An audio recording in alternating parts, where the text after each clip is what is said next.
여러분, 2026년 미국 경제를 두고 아주 흥미로운 줄다리기가 시작됐습니다.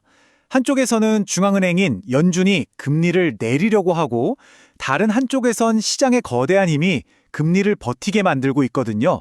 이 팽팽한 힘겨루기가 결국 우리 경제에 어떤 영향을 미칠지 오늘 그 이야기를 쉽고 명쾌하게 풀어드리겠습니다. 본격적으로 시작하기 전에 이거 하나는 확실히 짚고 넘어가야 해요. 아니, 미국 국채금리가 오르든 내리든 그게 왜 우리한테 그렇게 중요할까요? 이게 그냥 바다 건너 남의 나라 얘기가 아닙니다. 여러분의 주식계좌 수익률부터 당장 내야 하는 대출 이자까지 정말 우리 삶 구석구석에 영향을 미치기 때문이죠. 네, 이유는 아주 간단해요. 미국 국채금리는 사실상 전 세계 모든 금융상품의 가격을 결정하는 기준점이거든요. 마치 모든 배들의 기준이 되는 거대한 닷과 같다고 할까요? 이 닷이 흔들리면 전 세계 경제라는 배 전체가 휘청거리는 겁니다. 자, 그럼 그 닷이 앞으로 어디로 향할지 지금부터 본격적으로 들여다보겠습니다. 자, 첫 번째 라운드는 미국 경제의 아주 오래된 숙제죠. 바로 성장과 물가의 대결입니다. 한쪽에서는 경제의 엑셀을 더 밟고 싶어 하고 다른 한쪽에서는 과열될까봐 계속 브레이크를 걸고 있는 그런 상황이라고 보시면 됩니다. 일단 좋은 소식부터 시작해 볼까요? 2026년 미국 경제는 약 2.1%라는 꽤나 탄탄한 성장세를 보일 걸로 예상돼요. 이 정도면 팬데믹 이후의 혼란을 딛고 이제는 안정적인 성장 궤도에 올라섰다고 봐도 무방하겠죠. 그럼 이 성장은 어디서 오는 걸까요? 그 엔진을 들여다보면 역시 미국 경제의 버팀목인 개인 소비가 여전히 아주 튼튼하고요.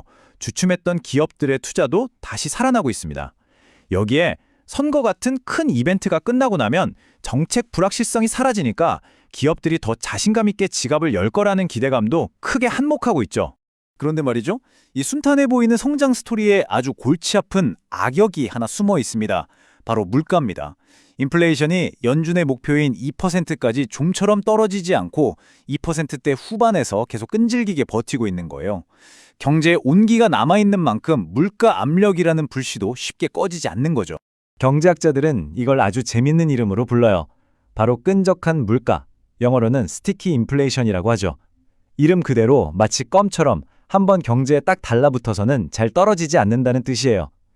여러 가지 관세 정책 같은 요인들이 계속 물가를 높은 수준에 묶어두고 있는 겁니다. 자, 이렇게 성장과 물가가 팽팽하게 맞서는 판에 각자 생각이 전혀 다른 두 거인이 등판합니다. 바로 금리를 쥐고 있는 중앙은행, 연준과 돈을 써야만 하는 정부죠. 이 둘의 동상이몽이 앞으로의 금리 방향을 결정할 가장 중요한 변수입니다. 바로 여기가 이번 이야기의 핵심입니다. 잘 들어보세요.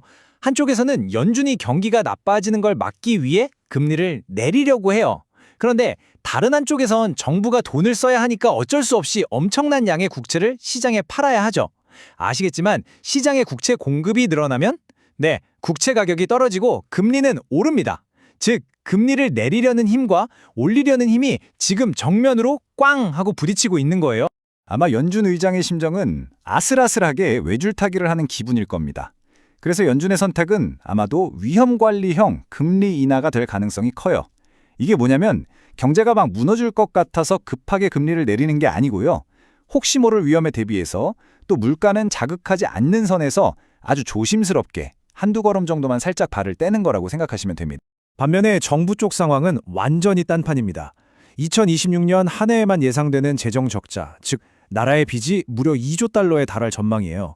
이걸 우리 돈으로 바꾸면 2,700조 원이 넘습니다. 정말 상상하기조차 힘든 어마어마한 규모죠. 이 막대한 구멍을 메울 방법은 딱 하나뿐입니다. 국채를 더 많이 찍어서 파는 거죠. 자, 그럼 질문이 생기죠? 이렇게 하늘에서 비처럼 쏟아져 나오는 막대한 양의 국채, 이걸 대체 누가 다 사주는 걸까요? 이제 국채 시장의 선수들, 즉 수요와 공급의 세계로 들어가 보겠습니다. 결국 모든 질문은 하나로 모아집니다. 이 2조 달러라는 천문학적인 물량을 과연 시장이 다 받아줄 수 있을까 하는 거죠. 바로 이 수요와 공급이 만나는 지점에서 장기 금리의 운명이 결정될 겁니다.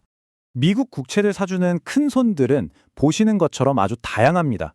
연준 자신도 사고요. 시중은행들, 또 우리 같은 외국인 투자자들, 그리고 각종 펀드나 연기금까지. 여기서 중요한 건 뭐냐면 이 플레이어들 중에 단 한 명이라도 나 이제 미국 국채 사기 싫어! 라고 마음이 바뀌면 정부의 이 거대한 빚을 감당하기가 어려워진다는 겁니다.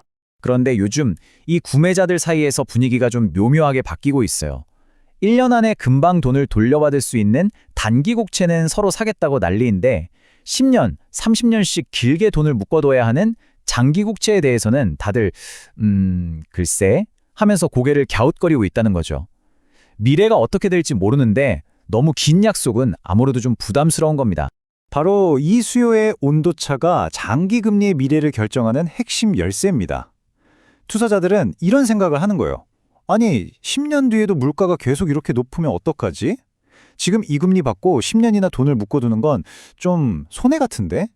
바로 이런 불안감이 장기 국채에 대한 매력을 뚝 떨어뜨리고 있는 거죠. 자, 이제 거의 다 왔습니다. 지금까지 흩어져 있던 모든 조각들을 하나로 맞춰볼 시간이에요. 성장과 물가, 연준과 정부, 그리고 단기채와 장기채 수요. 이 모든 힘들이 부딪힌 결과 과연 2026년 금리는 어떤 그림을 그리게 될까요? 최종 시나리오는 이렇습니다. 자, 첫째, 연준은 약속대로 정책금리를 내립니다. 둘째, 연준 말에 잘 듣는 단기금리는 순순히 따라서 내려가죠.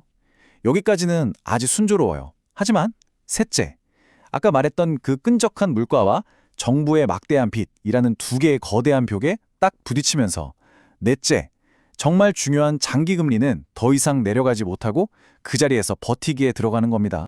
경제학에서는 이걸 좀 어려운 말로 수익률 곡선이 가팔라진다라고 하는데요. 뭐 전혀 어려운 개념이 아니에요.